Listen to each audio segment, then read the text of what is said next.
Nang marinig naman ito ng kanyang kasama, agad naman yung umalis para tumungo sa bahay ng matanda. Pagramdam naman ni Tadag na nakaalis na ito, agad naman niyang inumpisahan ang pag-aayos ng mga sangkap sa gagawin niyang ritual.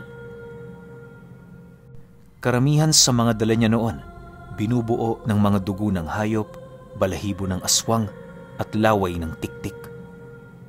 Ayon kay Tadag, para magapi ang sumpa ng kaliwa, kinakailangan mo yung gamitan ng mga sangkap na nahahanay sa uri nito. Dagdag pa niya na sa lahat ng ritual na kanyang ginawa, yon ang pinakadelikado. Isang mali mo lang, paniguradong dadapuan ang kakaibang karamdaman ng katawan mo.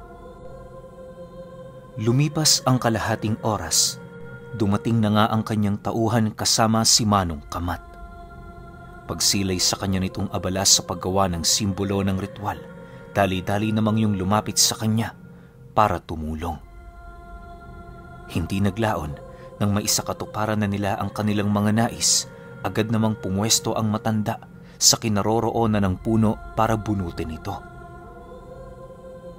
Napagkasunduan nilang isabay ang pagbunot ng punong yun sa pag-usal ni Tadag upang hindi na kumalat ang sumpa nito sa buong lupain. Maya-maya pa, nang mag-umpisa na ang ritual, buong lakas namang binunot ni Manong Kamat ang puno. Bagaman napakalaki na ng katawan ng punong yon, nakapagtatakang napakadali niya itong nabunot na parabang nakalublob lamang ito sa putik.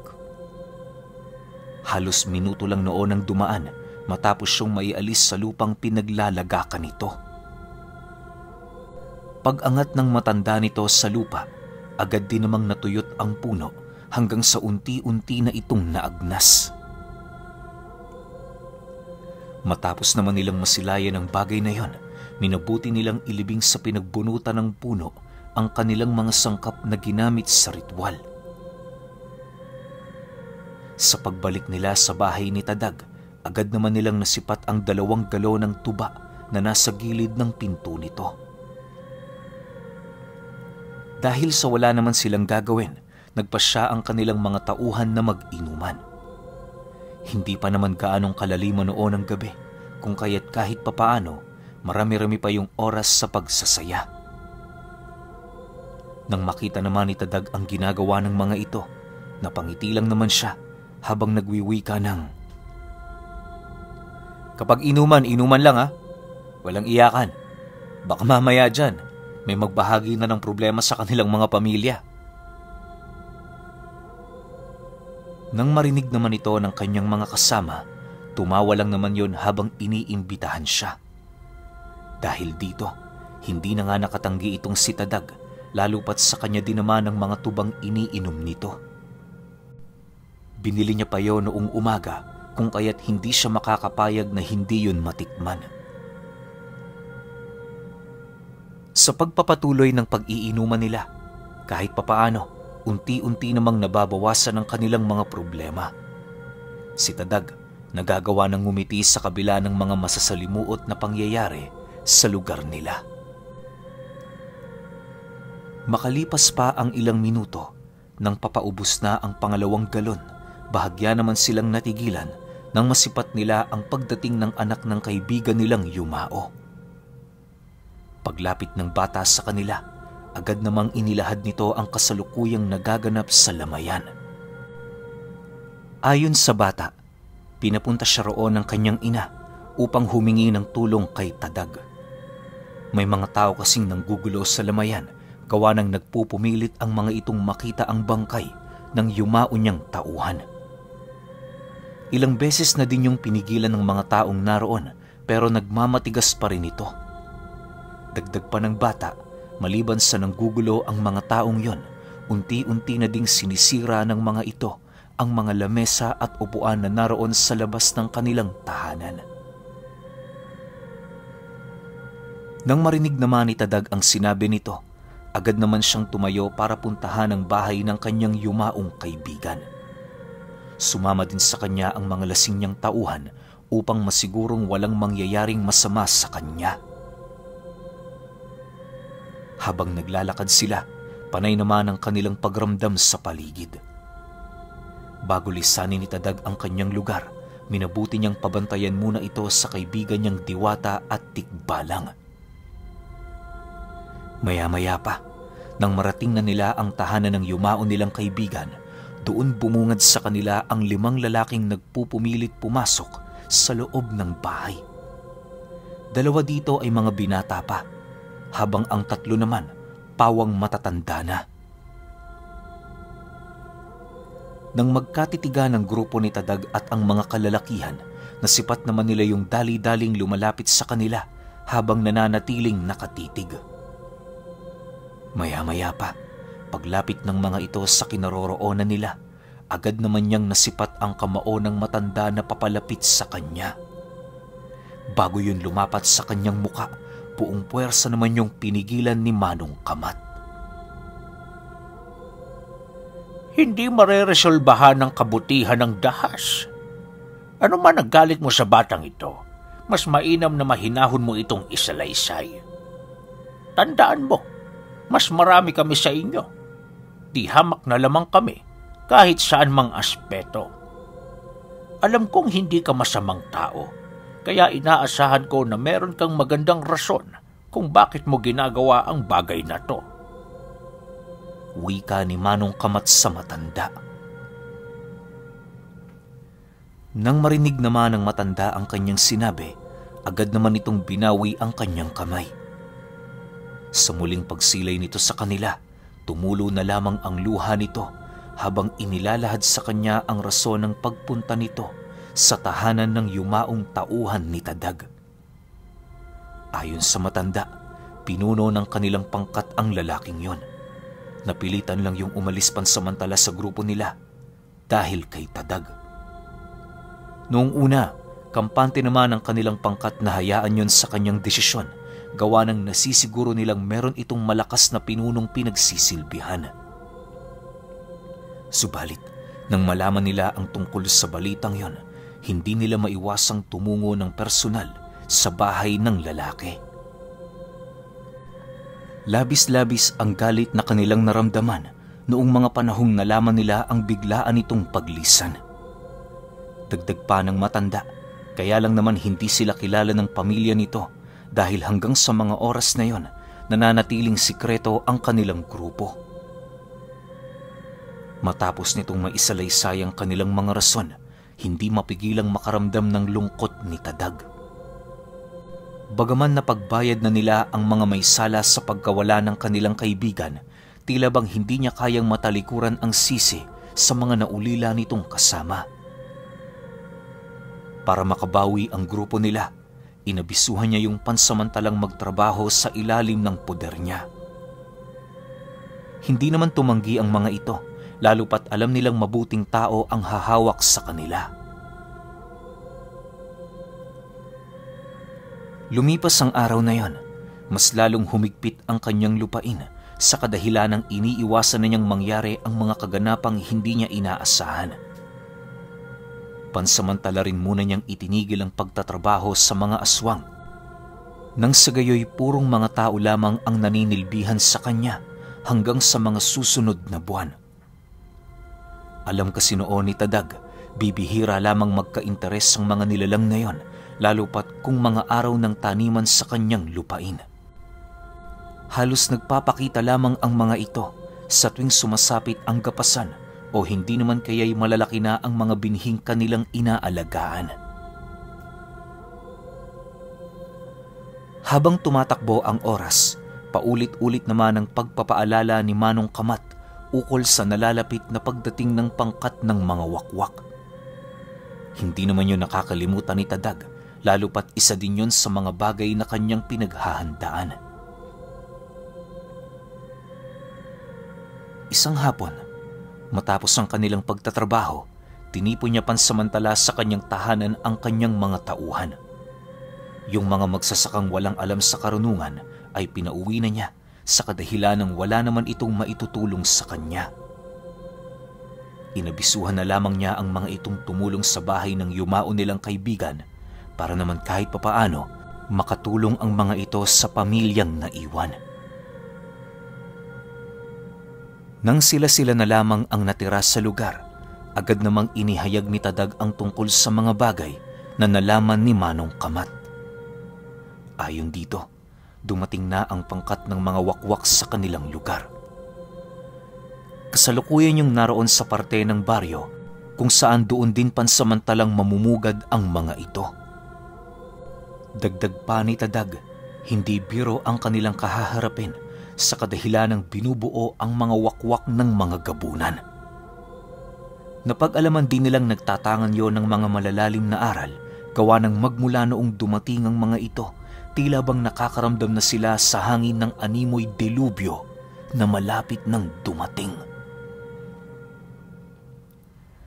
Habang hindi pa lumulubog ang araw, maiging pagpaplano at pag-iisip ng mga hakbang ang kanilang pinag-uusapan. Bale, binubuo lang kasi ng 10 ang kanilang pangkat kung kaya't magiging mahirap para sa kanila na makipaglaban ng sabayan sa mga nilalang. Matapos mapag-usapan nila Tadag ang kanilang mga gagawin, agad naman silang nagsipaghanda para sumugod. Hindi na nila pinatagal pa ang planong yon, lalo pat alam nila sa kanilang mga sarili na habang nananatili ang mga wakwak sa lugar, may mga mamamatay na inosenteng tao.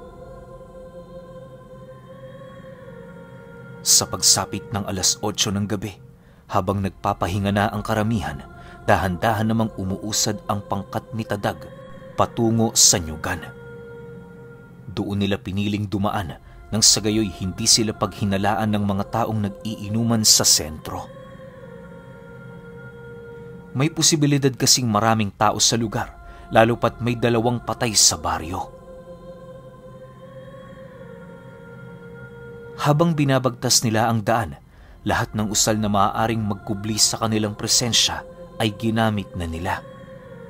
Iniwasan din nila noong magsindi ng anumang sulo upang hindi sila masilayan ng mga tagapagmasid ng kanilang kalaban.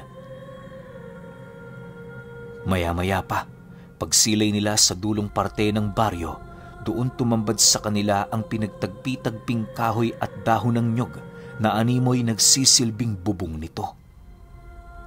Napakalawak ng bahay na yon na parabang hindi lang 2 pamilya ang pasimpleng naninirahan doon.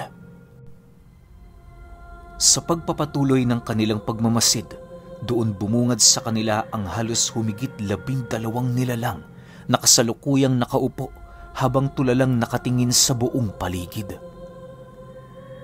Nanlilisik ang mapupulang mata nito kung kaya't napakadali para sa pangkat ni Tadag na yon ay maaninag. Makalipas pa ang ilang minuto, halos bakas na sa mga kasama niya ang takot gawa ng yon ang unang pagkakataon na makasilay sila ng mga nilalang nakakaiba ang ikinikilos. Isipin ninyo, nakaupo lamang ang mga ito, hindi lumilingon pero dilat na nakatingin sa kanilang harapan. Wala ka ding makikitang paggalaw sa kanila na parabang wala yung mga wisyo.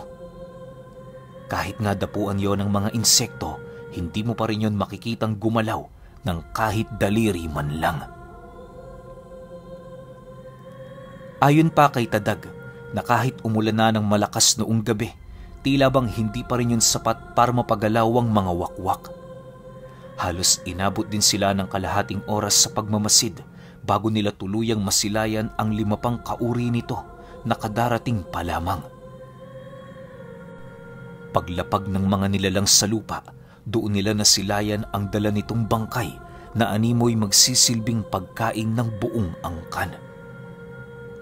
Habang pinagmamasdan nila yung kumakain, nananatili lang naman silang naghihintay ng tamang pagkakataon para umatake. Masakit man para sa kanila na makasilay ng ganoong kaganapan, wala silang magagawa kundi ang sumunod sa kanilang mga planong pinag-usapan. Tadag, hating gabi ang kahinaan ng mga wakwak. Aatake tayo pagtungtong ng 11:00. Bulong ni Manong Kamat habang nakahiga sa damuhan. Nang marinig naman ni Tadag ang sinabi nito, agad naman niyang ipinasa ang mensahe sa iba pa nilang mga kasama na naroon sa malayo. Sa pagpapatuloy ng kanilang paghihintay, hindi na nila gaanong namalayan ang takbo ng oras. Pagsilay nila sa mga wakwak na animoy nagpapahinga na, doon na dahan-dahang gumalaw ang pangkat nila. Habang gumagapang sila sa madamong lugar, hindi nila alintana ang mga ahas na kanilang madaraanan. Tsambahan na lang, pag nakasalubong ka ng ahas, malas. Pag wala naman, edi swerte mo. Ayon kay Tadag, pangkaraniwan na sa lugar na yon ang mga sawa, lalo na ang kobra. Isa din yon sa mga kinakatakutan nila dahil kapag natuklaw sila, paniguradong oras na ang kalaban nila. May alam naman silang gamot para doon pero hindi basta-basta ang sangkap nito. Dagdag pa niya na sa laso ng kobra, hindi sapat ang usal lang. Kinakailangang may sangkap ka rin para maisakatuparan ang iyong hiling. Makalipas pa ang ilang minutong paggapang sa damuhan, awa naman ng Diyos, ni isa sa kanila walang nakadaan sa lugar na merong sawa. Pagramdam nilang nasa harap na nila ang mga nilalang, matyaga naman silang naghintay sa senyas ni Manong Kamat. Pagsilay nila sa kamay nitong biglang tumaas, dali-dali naman silang nagsitayuan at walang habas na pinagtatataga ang mga nilalang. Dahil sa bilis ng pangyayari, kung kaya't agad naman silang nakapatay ng 3 sa mga ito. Pagsipulasa naman ng mga wakwak sa paligid, dali-dali naman silang nagtipon para bantayan ang kanilang mga sarili. Kinakailangan nilang magdikit nang sa gayoy hindi sila basta-bastang mahila ng mga nilalang patungo sa karimlan. Inaasahan na kasi nilang mabibilis ang mga ito, gawa ng puro yung mga gabunan ng kanilang mga lahi. Maya-maya pa, nang medyo naantala ang digmaan sa pagitan ng kanilang puwersa at ng mga wakwak, doon nila nasilayan ang pagtipo ng mga ito sa kanilang harapan. Sa puntong yon, hindi nila maiwasang kabahan dahil sa ramdam nila ang animoy hindi pa dalos-dalos na pasya ng kanilang mga kalaban. Inaasahan na din yon ni Manong Kamat, lalo pat alam niyang hindi magpapadala ang angka nito ng basta-bastang mga tauhan. Habang pinagmamasdan nila ang mga nilalang, doon nila nasilayan ang isang matandang kalbo na halos butot balat na ang katawan. Sa sobrang payat nito, hindi na yun makatayo ng diretsyo, ngunit ramdam nila Tadag na nagkukunwari lamang ito. Pagsilay nilang dahan-dahan ang naglalakad ang matandang yun papalapit sa kanila, mas lalo nilang hinigpitan ang kanilang mga depensa upang mapaghandaan ang anumang hindi inaasahang pag-atake nito. Nang maramdaman ng nilalang na yon na ilang dipa na lamang ang layo niya sa pangkat ni Tadag, bigla naman yung tumigil habang patuloy na nagmamasid. Sa isang iglap, nasipat nila yung nagkaroon ng kasuotan kahit wala naman yung damit. Animoy ang balat nito ay kaya niyang manipulahin sa anumang bagay na kanyang nanaisin. Dahil sa ginawa nito, halos napangangalang naman ang iilan sa kanila sa kadahilan ng hindi nila inaasahan ang ganoong uri ng abilidad ng wakwak. Akala nila ang pagbabalat kayo nito ay sa anyo lamang, kung kaya't hindi nila lubusang akalain na posible pala ang ganoong kakayahan. Sana naman alam nyo kung anong gulong pinasok nyo ngayong gabing ito. Matagal na kaming nag-aani rito. Sino man ay walang karapatan para kami ay pigilan. Wika ng matanda habang paisa-isang tumititig sa kanila. Nang marinig naman yon ni Tadag, mariin siyang nanindigan ukol sa kanilang pagtutol sa mga bagay na nais gawin ng nilalang. Anya, hanggat buhay ang pangkat niya, sila ang magsisilbing tabak ng baryo. Kahit kaano man kapeligro ang kanilang makakalaban, walang puwang sa kanila ang pag-atras dahil sa sinumpaan nilang tungkulin. Dagdag pa niya na ang lahat ng kanilang pagsasanay ay nakalaan para sa ganoong kaganapan. Walang silbi ang banta ninyo. Hindi kami natatakot kahit binubuo ng mga gabunan ng inyong grupo. Bakit hindi nyo kami subukan at nang magkaalaman? Matapang na sagot naman ni Tadag sa nilalang. Dahil sa kanyang sinabi, agad namang napangisi ang matanda na para bang isang nakakatuwang kataga ang narinig nito. Sa muling pagsilay nito sa kanilang kinaroroonan, pasimpleng sumagot naman yun sa kanya ng, Wala kang kaide-ideya kung ilan ang albularyong napatay namin sa baryo ninyo.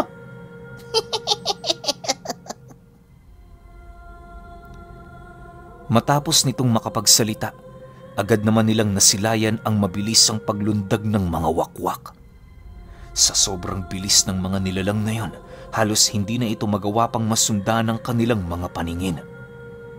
Maya-maya pa, laking gulat na lamang nila nang mapagtanto nilang napapalibutan na pala sila.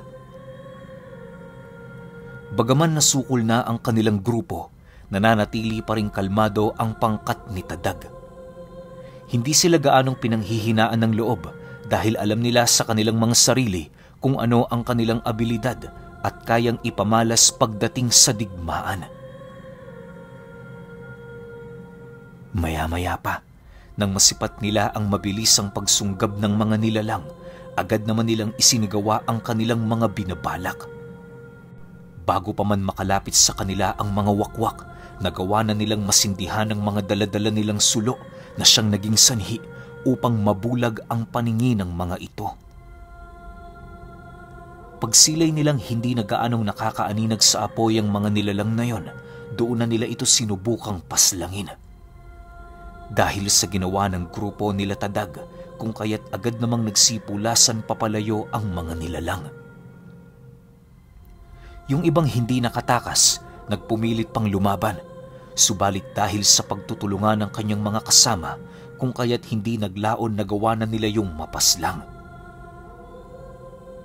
Sa pagkamatay ng mga ito, agad din namang naapula ang mga dala nilang sulo dahil sa lakas ng ulan. Habang paisa-isang nawawala ng siga ang mga apoy nila, taimtim naman silang nagdarasal para sa kanilang mga kaligtasan. Itinaas na din nila ang kanilang bakod at puder sa katawan bilang paghahanda ng nalalapit na digmaan. Bagaman iilang wakwak lamang ang kanilang napaslang dahil sa estilong yon, malaking tulong na din yon para sa kanila, lalo pat ramdam na ng mga kalaban nila ang galit dahil sa kanilang ginawa. Yun lamang ang hangad nila Tadag, nang sa gayoy hindi yun gaanong makapag-isip kung papaano pabagsakin ang kanilang pangkat. Sa pagpapatuloy ng ganoong pangyayari, labis naman ang kanilang pag-iingat. May mga binabalak pa sila noong plano pero hindi muna nila yun pinahalata sa kanilang mga kalaban, gawa ng maaari nila yung magamit sa oras na malagay na sila sa alanganin. Lumipas pa ang ilang minuto, muli na namang nagsilusob ang mga nilalang. Pagsilay naman ng mga tauhan ni Tadag sa paglapit ng mga ito, agad naman nila yung sinalubong gamit ang mga tabak at pananggalang. Kahit alam nilang may kakayahang maglaho sa dilim ang mga wakwak, hindi na nila yun gaano pang inisip sa kadahilanang nagtitiwala sila sa binabalak ni Tadag at ni Manong Kamat. Habang paulit-ulit nilang pinagtatataga ang mga wakwak na lumalapit sa kanila, napapansin nila noong naglalaho lang yon na parang bula. Nang mapagtanto naman ng mga tauhan ni Tadag na medyo umuusad na sila ng konti sa kanilang grupo, dali-dali naman silang umatras habang nananatiling nasa depensang posisyon. Matapos itong gawin ng kanyang mga kasama, doon na nga nagkaroon ng pagkakataon ng mga wakwak upang muli silang palibutan. Hindi na rin nababahala ang mga ito sa dala nilang sulo sa kadahilanang alam na ng mga nilalang na yon ang tungkol sa estilong yon. Maya-maya pa, pag-atras ng mga wakwak na kasalukuyang nakapaikot sa kanila, doon nila nasilayan ang paglapit ng mga kasama nitong nakapagpalit anyo na. Paglalarawan ni Tadag sa nilalang na yon, Halos walang pinagkaiba ang wangis ng mga ito sa mga ordinaryong tao. Ang tanging bukod-tangi lamang sa kanila ay ang mga nanlilisik nitong mga mata at ang matatalas nitong mga kuko. Matapos naman yung masilayan nila Tadag, bigla naman silang napasipat sa isang wakwak nang marinig nila yung magwika ng, "Kami naman!"